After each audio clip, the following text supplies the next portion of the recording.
Here's the 30-second lesson on what legends know. Never practice nunchucks in a crowded room. Never eat chole before a road trip.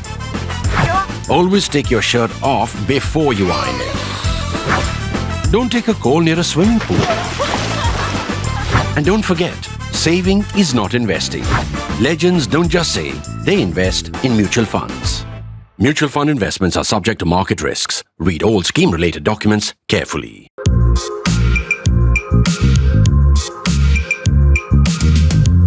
So the Chandigarh farce is finally over. The Supreme Court has intervened. The man who actually won the election has been declared the winner. The man who rigged the election may well be in trouble. I've written about this and I've spoken about this. If you've missed that or if you've been away, let me just summarize to you what happened. There was an election for mayor of Chandigarh. In a house of 30, AAP had, I think, 13, the Congress had 7. Together they had 20 out of 30. They treated the election as a shoo-in. Not quite, because the man who was the presiding officer for the election was a guy called Anil Masi, who apparently is a member of the BJP minority cell. I don't think anyone has disputed that he's a BJP member, but there is some dispute as to whether he's still part of the minority cell. Anyhow, the voting took place and everybody imagined that there would be no problem. But then the counting started, and when TV cameras were showing Mr. Masi counting, people on TV, reporters said that he's fiddling with the ballots, something is happening. We've since got CCTV footage which shows him taking the ballot papers and defacing some of them. And there's even one fantastic shot where he looks up and he realizes that he's on CCTV and has been caught in the act. Anyhow, this did not deter him. He defaced 8 ballot papers, all of which were votes for the AAP-Congress candidate. Having defaced them, he then announced, guess what? The BJP candidate had won. Now, this surely was an outrage because there was nothing wrong with the ballot papers. The only defacing had been done by him.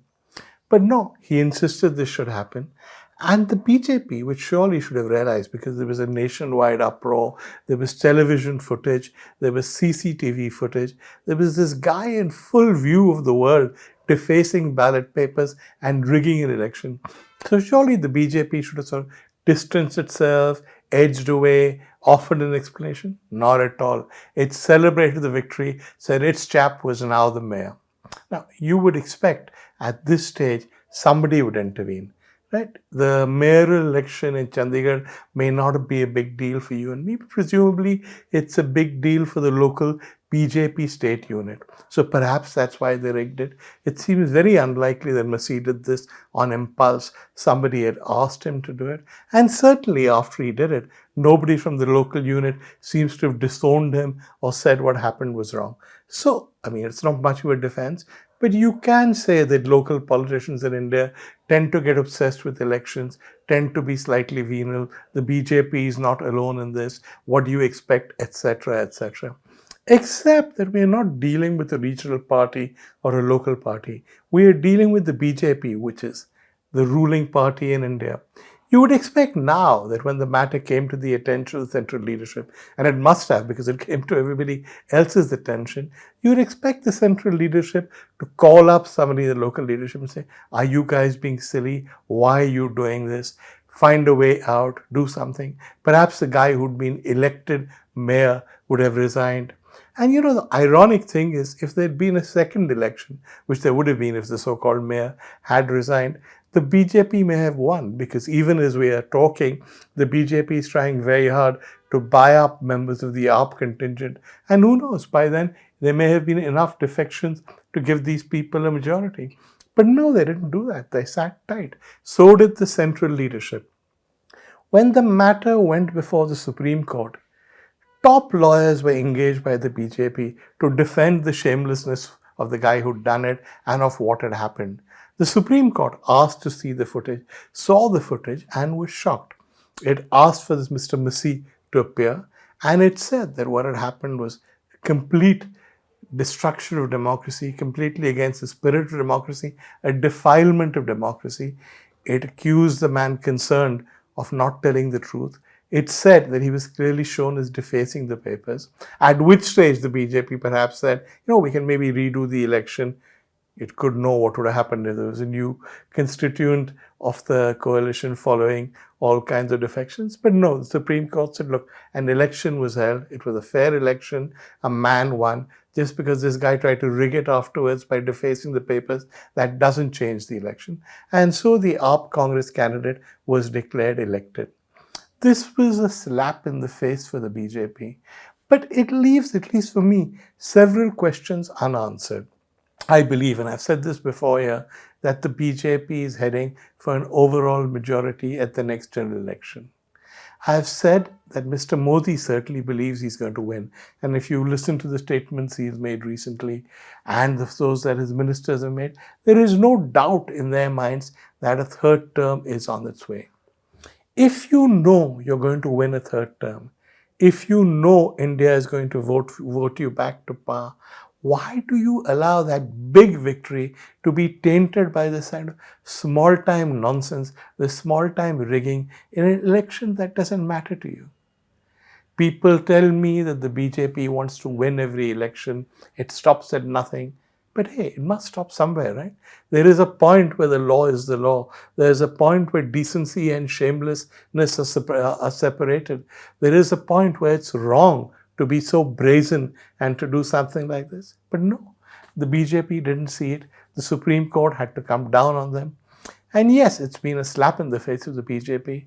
But as far as they're concerned, hey, we're going to win the next election anyhow. Who cares? Now, the Supreme Court, as you may have noticed, has come in for a lot of praise, usually from critics of the government. There was this judgment, first of all, there was this calling out of the BJP, but there was also the judgment on electoral bonds. The government argued that electoral bonds, of which the largest chunk has gone to the BJP, were fine. The Supreme Court said no, they were unconstitutional. They said it was wrong in a country like ours for people to be able to make anonymous donations so that later, if there was a quid pro quo between the government and the people who paid money, we'd have no way of finding out. It was a commonsensical judgment. Anyone should have seen it, but the government fought it. It fought for what I thought was indefensible, and the Supreme Court made a good judgment, and it ruled out any kind of electoral bonds in an anonymous way before. There were two separate judgments, both from different people. Both said it was unconstitutional.